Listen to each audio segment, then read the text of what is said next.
വ്യത്യസ്ത ഇനങ്ങളാൽ സമ്പന്നമായ കലോത്സവ നഗരിയിൽ എന്നും ആളുകളെ ചിരിപ്പിക്കുന്ന ചിന്തിപ്പിക്കുന്ന ഒരു മത്സരമാണ് ഓട്ടംതുള്ളൽ അല്ലേ?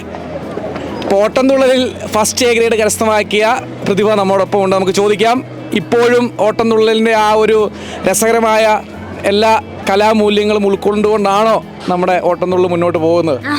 അതെ, തീർച്ചയായിട്ടും സന്തോഷം. ഞങ്ങൾക്ക് 3 പരിപാടിയായിരുന്നു ഉണ്ടായിരുന്നത്. 3 ഫസ്റ്റ് അടിച്ചു. ഇന്ന് രാവിലെ ആയിരുന്നു ബാൻഡിന് ഫസ്റ്റ് അടിച്ചു. ഇന്നലെ ആയിരുന്നു ഗ്രൂപ്പ് ഡാൻസ്, അതും ഫസ്റ്റ് അടിച്ചു. ഞാൻ ഓട്ടംതുള്ളൽ, അതും ഫസ്റ്റ് അടിച്ചു. എന്തായിരുന്നു ഓട്ടംതുള്ളലിൻ്റെ ഒരു, നമ്മൾ പണ്ട് ഈ പറയുന്ന കഥകളിലും കവിതകളിലും ഒക്കെ ഒരുപാട് കേട്ട് മറന്നുപോയ ഒന്നാണ് അല്ലേ? ഹാസ്യത്തിലൂടെ ആളുകളെ ചിന്തിപ്പിക്കുക, ചിരിപ്പിക്കുക, മനസ്സിലാക്കുക എന്നുള്ള ഒരു മൊത്തത്തിലുള്ള ഇതാണ് ഓട്ടംതുള്ളൽ.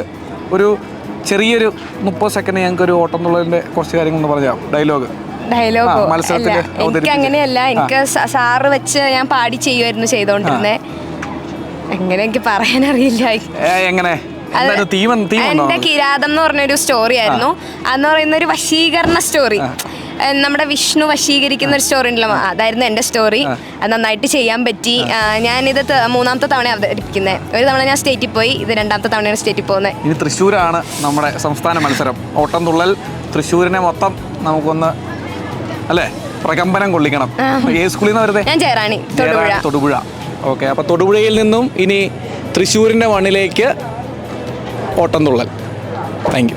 അതോടൊപ്പം നമ്മുടെ ജീവണ്ടി സ്പോൺസർ ചെയ്യുന്ന ഒരു തേയിലയുണ്ട്. നന്നായിട്ട് ചായ കുടിച്ച് സാറായിട്ട് ഓക്കെ.